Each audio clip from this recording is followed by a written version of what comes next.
Hoje o pensamento vai um pouco para uma premissa teológica e que me remete de fato uma experiência, uma experiência de finitude da vida, né? De morte ou quase morte, que me fez refletir a tudo isso. Não comigo, mas com uma pessoa que tem perdido a vitalidade pelo vício do álcool.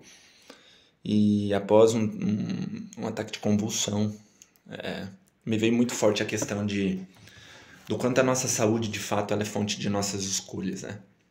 E para isso a gente vai lá na natureza da criação.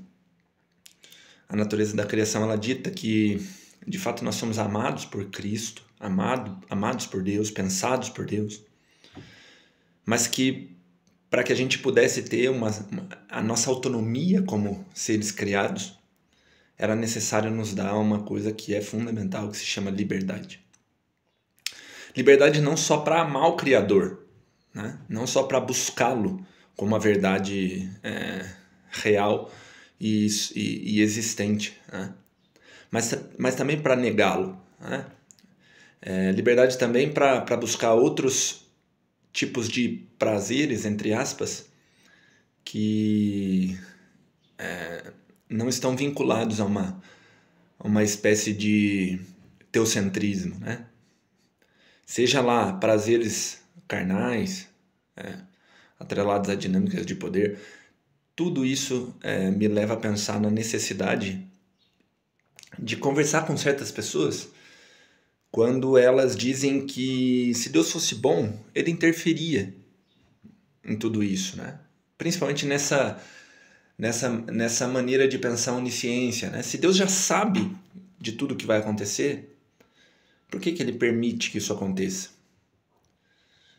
E se ele é todo poderoso, por que ele não age em prol de uma mudança substancial desses seres e os coloca de alguma maneira na sua trilha de salvação? Eu não acredito que Deus não haja, né?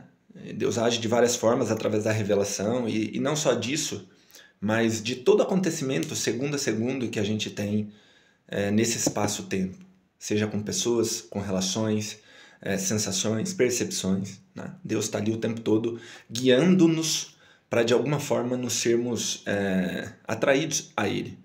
Mas a gente tem uma força oposta que também tinha seu livre-arbítrio e que também nos atrai de alguma forma para que a gente perca essa caracterização centralizadora de Deus para nos colocar nesse centro, ou até mesmo colocar outras substâncias como a natureza, como uma outra religião ou seita atrelada a um dinamismo teológico diferente, né?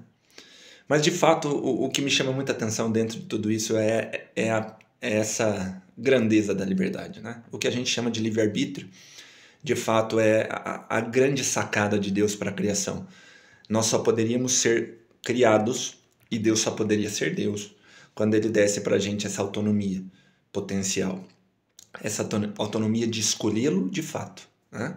Então essa vida ela pede, essa vida ela nos projeta a escolhermos a Deus. E essa escolha ela tem que ser realmente de maneira espontânea, livre, né?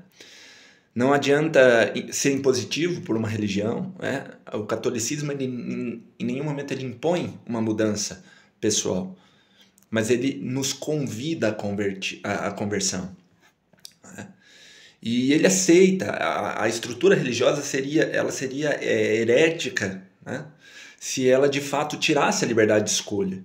Se ela de fato tirasse a nossa possibilidade de amar Deus por nós mesmos, e não por um preceito, e não por uma regra, e não por uma lei.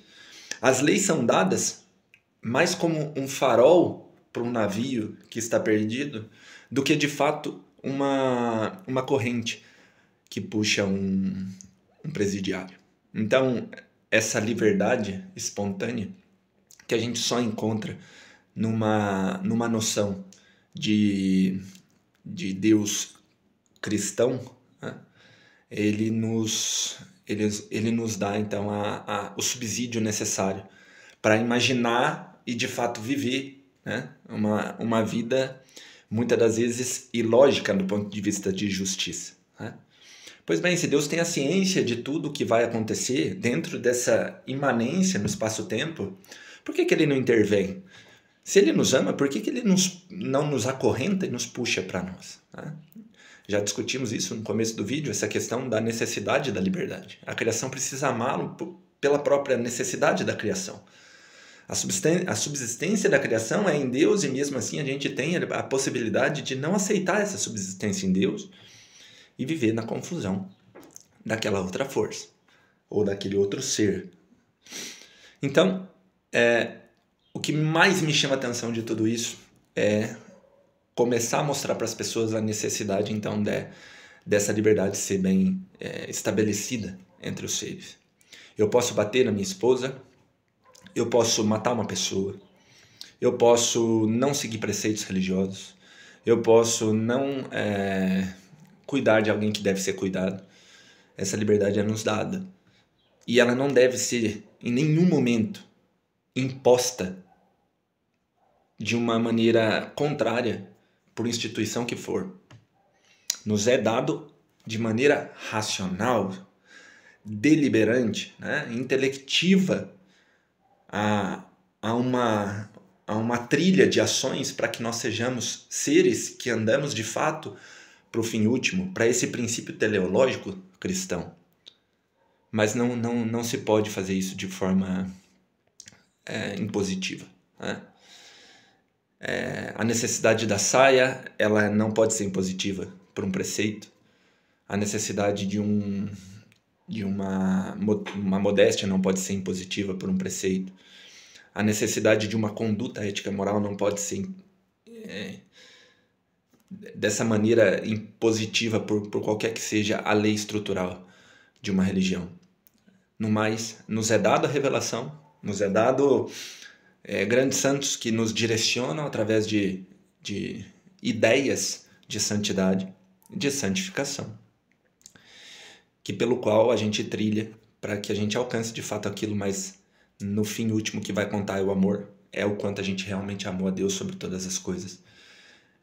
Independente das leis, as leis não garantem que a gente de fato chegue a um ponto de santificação necessário. Não adianta fazê-lo por um vazio atuante, né?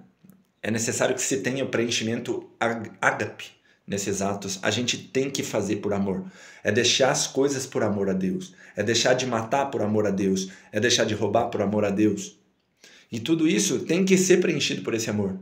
Senão vira ato por ato.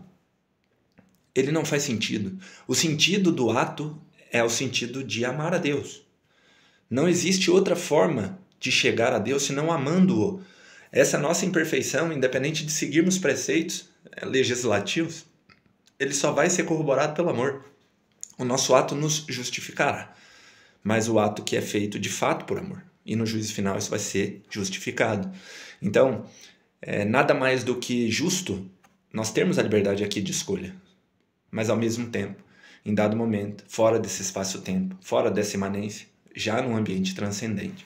A gente pague, ou se não pague, seja justificado por cada ação e cada ato que a gente faz por conta dessa grandeza que nos é dado, que é essa possibilidade de liberdade.